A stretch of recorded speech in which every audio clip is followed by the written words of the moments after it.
Okay, well, we appreciate those, iconic personalities that you mentioned, Motley, respect due, Roosevelt, Churchill, and also Obama.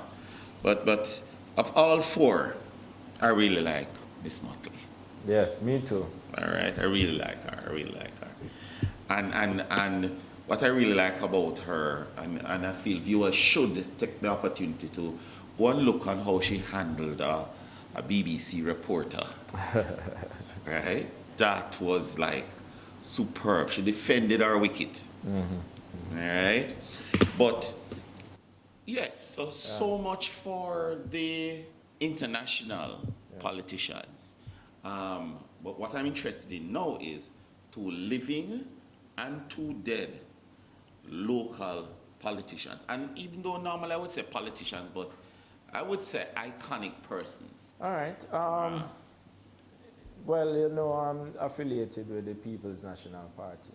But I'll start with my, you're affiliated, yes. you're a representative also. No, I'm our people's representative. Point taken. And my Point taken. political affiliation Sure. is with the People's National All right. Party. Well, one thing with this program, we are willing to be corrected. So, all right. Let me tell you, my first politician that I would say dead, that I recognize as one of the iconic ones, is Sir Alexander Bustamante. And it's You heard that, viewers? You heard that, viewers? All right. And I'll tell you about my first encounter with that, and it's from speech and drama, actually. Okay. When I was in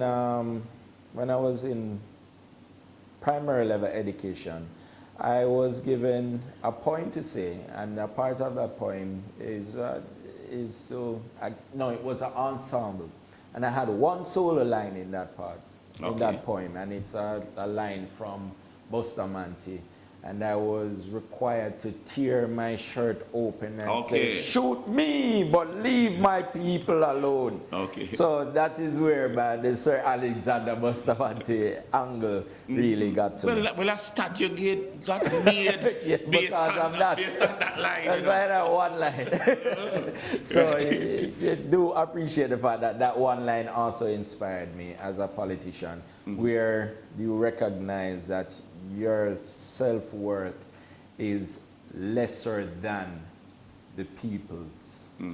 Okay, point. And I will move on now to Michael Manley. And why Michael Manley? Everybody will talk about Michael Manley and all the things that they like about Michael Manley. But as a politician, the representative of the people, I appreciated the individual stories that I hear from the Michael Manley era. That social class transition, that ability that he allowed all the black persons to matriculate from one social standing to another through education. We must understand that, yes, Norman Manley gave us a common entrance where persons would now move into secondary education based on their ability and not their social standing. Academic matriculation. Academic matriculation. But Michael Manley really made a transformation from a social angle where he told everybody right up to the university level that they could go to school for free. It was an economical challenge, I can tell you, as a government. But today, we have seen the opportunity for us as Jamaicans to really know, dream, and think big, because our parents' parents were afforded that opportunity, and they have now made an economical and social transition in their life. And that is why I like Michael Manley. Now, if I should go to the living, I told you about Portia Lucretia Simpson-Miller already. So please do appreciate the fact that she has to be in my one of the number two living politicians. And if I should now mention the second living politician. I will tell you, and it's not going to be a popular one, but Wickham Matney. Okay. And why Wickham Matney? Yeah, that would be my next question. And it's personal again. Please do appreciate the fact that a lot of things that has really molded Kenord Grant has to be one that have been a personal impact. And Wickham McNeil has impacted me not because of what he's doing, but because of every conversation I have with that gentleman. He asks me about my family. How are your family doing? How is everything? And the first conversation I had with him, he actually told me to ensure that I keep my family grounded and not to lose myself in my career. And I tell you, if I did not have that, I would probably be one of the statistics for most politicians. I'll probably be divorced by now. Okay. All right. Point taken. Yeah, but I should tell you this, I can't be representing citizens of Portmore and not recognize George Lee and the impact he has made for Portmore City Municipality and being the first mayor, and how he has really created a political career from citizen participation.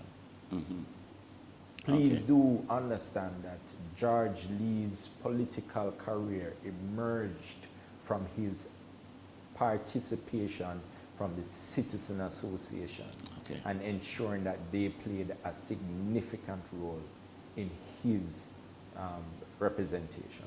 All right. With that, we're going to end this segment, but it is going to be the perfect segue into the third segment because brace yourself for the question that I will be asking you in terms of from what is your opinion of this new push to turn Portmore into a parish? Okay. All right. So, viewers, please stay tuned. We'll be right back. Do you need your wedding videotaped? Do you need a commercial or an interview done? Then call Sunshine Video Production. We videotape and edit functions, graduations, stage shows, music videos, and even funerals. We have a video studio and offer help with your marketing and promotional planning. So WhatsApp or call us at 883-0525. So much for that. You're in office. Yes, I am. And we want to have a better, another feel as to what you're doing. And, I find that a lot of representational politicians like to talk about their work, what they're doing. So the next question is, give me an idea of some of the projects that you have done inside your community, because a lot of the times that's really what your potential, people will use to judge you. You're absolutely correct, Ian. And I go by one of these popular phrase that I adopt to myself. I let your work manifest your worth. Okay. And I will start by telling you that I took on a very tall project when I just came in as councillor, which was to correct the sewage situation at the Bridgeport community. It was a situation where the pump house would fail on numerous occasions throughout the week. We would have consistent overflow of sewer within our roads, and we have a regular situation where the sewer lines will break. And the first thing how old is Bridgeport? Sorry to cut, but how old is Bridgeport? Because it's not a young community. Right. A community Bridgeport age is no pup. Bridgeport is over 40 years old. And we would have to appreciate the fact that a lot of the infrastructure that was laid to support it would have reached their maturity. I think a sewer line really runs about 25 years, 25 to 30 years of its full lifespan. And being over 40, we can appreciate it. Now, the thing that I took on the most was to try our best to see how we can get the water agency, National Water Commission, to get involved and to affix permanent repairs to the Bridgeport community in relation to sewer. That was to start with the pump house, and by so doing they have replaced a pump and also added a backup pump. Now that was a significant achievement, and I will let you know why. Whenever you have a sustainable mechanical system supporting the pump line, the pipelines, then you will not have a lot of buildup in the pipelines because it will be charged.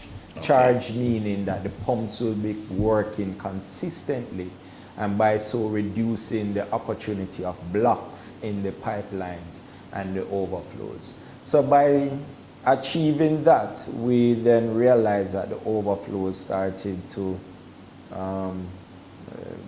the frequency of overflows in the community went down significantly, to the point now where we are seeing overflows primarily when there is heavy rainfall and occasional as a result of maintenance work. And in addition to that, Ian, I would also like to let you know that we provoked the conversation in the early 2017 to really talk to NWC as to how we can affix permanent solutions again.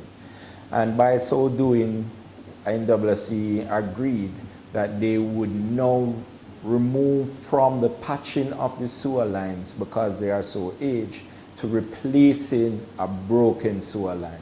So you will, if you follow my social media angle, you will realize that a lot of the infrastructure works that take place now in the Bridgeport community is really pipeline replacement versus what used to happen of pipeline patching.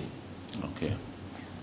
Now, that is one of the things that I was very happy to start in the early 2017 and now moving forward and looking to have that continued. Now, if I should also tell you one of the other things that I am very proud of achieving, and I should let you know this, Ian, before I continue, that I didn't pick the ideas out of a magician hat. I believe that if I should represent people, I should represent them by doing what they require of me. And these ideas or these projects that I went into was because they list them as their number one or their top priority projects. And street naming signs is one of them that I took on. And I should let you know that since I've been councillor, I can say that we are about 90% of the street naming signs within the Bridgeport community. Now, But you don't cover just Bridgeport. There are other communities. Yes, there are other communities. Okay. Now, the other project that I was very happy to have completed was actually the first, and I will put two things in one: sporting activities and wellness activities. I've done two such projects. One of them was actually in Westmead, where why did I say two? Three projects. The first one was actually in the Westmead community, where I actually built the first and only netball court in the Bridgeport division. What we did then was really to create an opportunity for the ladies to do a lot of what they want to do, which was to play netball. Unfortunately, COVID hit immediately after that. And so it has reduced the opportunity for them to utilize that court to its full potential. But I'm sure as we weather this storm, as the world, we will get back to normal behavior, and then the ladies will get the opportunity to utilize that court. Now, I should also let you know that I collaborated with the citizens of the Garvey community to get the Garvey football team and field back up and running again, and donated football gears and also the football goals. I partnered with other community members to ensure that we could have the goals and the necessary infrastructure to have the Garvey football team going. Now, I can't say that without mentioning the Bridgeport jogging trail, which we are working towards making sure we name that as the Bridgeport Wellness Center, because there is a building there that will be committed to the community and retrofitted to ensure that the community can utilize it for their wellness activities as we develop that space and realize its full potential. Okay. That project was also done in collaboration with the former Member of Parliament, Colin Fagan. Okay. Well, it seems you have been getting some work done. Yes, again, my biggest campaigning slogan, as everybody who follow my social media angles will know, it is really building a better Bridgeport division. And it is something that I want to let them know. I use the word building because I believe it should and always be a continuing process. So it is something that I've started in my first term and will continue in my second term and continue as long as I'm their representative. Okay. Cool. All right, I hear you. Do you need your wedding videotaped? Do you need a commercial or an interview done? Then call Sunshine Video Production. We videotape and edit functions, graduations, stage shows, music videos, and even funerals. We have a video studio and offer help with your marketing and promotional planning. So WhatsApp or call us at 883-0525. Welcome back, viewers. Here with Councillor Grant from the Portmore division, from the Bridgeport division. Yes, get it right, man. Yeah. All right. Now, when last we went for a break, we were speaking about the contributions made by former Mayor George Lee. Yeah. All right, my co-host in another program, you know, and big up to his memory. And also big ups to his widow, yes. Right? But the question that I will ask is, what are your views on the efforts being made by the Jamaica Labour Party to turn Portmore into a parish? What do you, as the representative for the Bridgeport division, what is your take on the whole effort? My take is very simple, Ian. It should have been an initiative that was born out of the people of Portmore. Okay. Just the same way how the Portmore City Municipality came from the voices of the people. Okay. I definitely don't like the approach that is being made now, where they are utilizing... So what you're saying is that it's more a top-down... It is absolutely a top-down approach. Okay. It was not one that was very inclusive. They will tell you about they have some Zoom meetings, but we all know how Portmore people are passionate. So 1 and 2 Zoom meeting will definitely not allow a lot of the voices to be heard. And I participated in a lot of these meetings, and I did not hear a citizen saying that, yes, let us have the parish. They said, let us have a few things first. And I will appreciate the government saying that, hey, we can't give you everything, and they can put in place timelines that will really allow for it. But give them the opportunity to talk about it.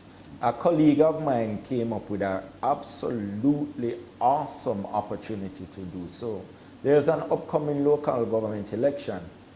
Put the question on the ballot. Allow persons to answer. Allow persons to give you that feedback whether or not they believe that Portmore should be a parish. There's also something else I would love to add. They are looking to put Portmore, or to make Portmore the 15th parish, but if you ask them where is Portmore, there is no answer. Simply saying that the boundary for this 15th parish proposal is still not defined. So you are going to make a declaration that Portmore should be a parish, and you can't tell me where Portmore is? The question that I want this to, the reason why I need that to be answered, because as a councillor within the municipality of Portmore, whether it be the parish or a city municipality, I need to understand clearly what are the resources, and when I say resources, I'm talking about land that we will have jurisdiction over. Who will be the owners? Who will be the persons required to pay the property taxes? And most critically, what will be the development plan for this parish or city municipality? Give us that level of definition so that we can plan. Don't say Portmore is a parish and then we will now draw a line where it will be. That don't make any sense to me. Point heard, point heard. So you're not that happy about the idea basically because you see it more as a top-down situation rather than how the city came about, which was more from bottom up. Yes. All right, cool. And when I say not happy about the idea, I am not happy that the citizens have been excluded out of the decision. Okay, okay. In this final segment, we're looking towards the future issues, right? And more, the open-ended issues, other issues. What I would like to ask you, if you had to leave the office today, is there any project that you still want to do that you probably have not gotten a chance to do as yet? Yes, Ian, and it is ongoing, and you will see it. Okay, all right, all right. Why is that? I must also say, for the sake of transparency, I live in Westport, and it so happens that Mr. Grant here is the councillor, because Westport is a part of Bridgeport division. All right, and it's been my pleasure to represent you. Okay, sir. Okay. All right. Now, one of the questions that we normally ask in this part of it is, if you were approached by a youngster who was very disheartened about the political life of Jamaica and he does not want to participate in it by voting, what would you have to say to that youngster? I said to you that, listen, Mr. Grant, you're a good youth, right? I mean, you see eye to eye generally, but I don't really have a vote. I don't even have an ID. I mean, I see no reason for me to vote, but when I see him, we yearly, but I don't really, what is your response to that youngster? And that's a situation that really happens every day, really. Okay. And particularly to the younger generation. Now, there is two questions that you highlighted in that scenario. One, me not have my ID. The other, me don't want to vote. Let me first respond to the me not have my ID. Me not have my ID situation, I respond by saying simply, give yourself the opportunity. You don't have to use it, but let it not be said you were not eligible to vote. So the holder of the ID only holds the opportunity to vote. Is actually when you go out and make that X, you really vote. Then the other angle. Me don't want to vote. Me not see reason for it. Now, voter apathy is a serious thing in Jamaica. The last general election is the first general election that I can recall that we have had less than 50% Yes. of the voting turnout. Mm-hmm. That is very bad. And if it is so, then it is an awful way to really make a government in terms of the lack of interest from persons generally. Mm-hmm. Now, a lot of persons will argue that COVID actually actually presented itself as a reason why people did not go to the poll. But then I will tell you, 1980, you had a greater possibility of losing your life if you go out and vote in the 1980 election than the 2020 election with COVID. Mm-hmm. So I don't particularly accept that as a true excuse. But it is really a demonstration of either its frustration or the lack of interest. And as a politician, my response to that individual is very simple. Don't let anybody else make the choice for you. Okay. It is as simple as that. Do not let anybody else make the choice for you. Okay. Additionally, please do recognize that persons in the past saw it so important to have the right to vote that they gave their life for it. They gave their life to fight, not knowing who you would have been, just for you to have the opportunity to vote. Recognize their memory and don't allow anybody else to make the choice for you. Okay. Point taken. Well, this now would be not my final, but my second to last question. Yes. All right. If your book about your life, or even more notable, I remember once someone saying, if someone was to write something on your tombstone, right? Knock on wood, not wishing anything about it, right? What would you want to be written on your tombstone, or a book about the autobiography of Kenord Grant? What would you want to be said there? Well, there are two types of persons that will be listed for this. The persons that know Kenord all his life will be like, yeah, one, we can hear what you're about to say.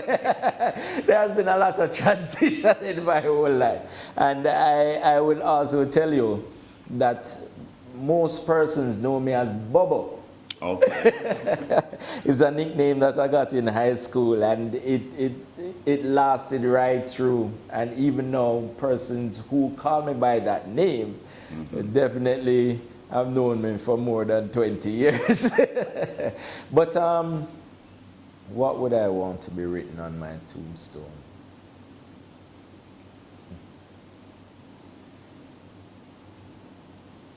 Ian, it was such a long pause, because I will tell you this. I believe that I have so much to offer in life that I have never considered death. Okay. Point it. So therefore, we want it to be an it could be that. All right. Point. He thought he had so much to offer in life, he never considered it. All right. Point. All right. In your autobiography. Yes. Because it can be done while you're still here to make a contribution. Yeah. Right. So what would you want to be written on the book? Or the title of the book? Kenord Bobo Grant. And why?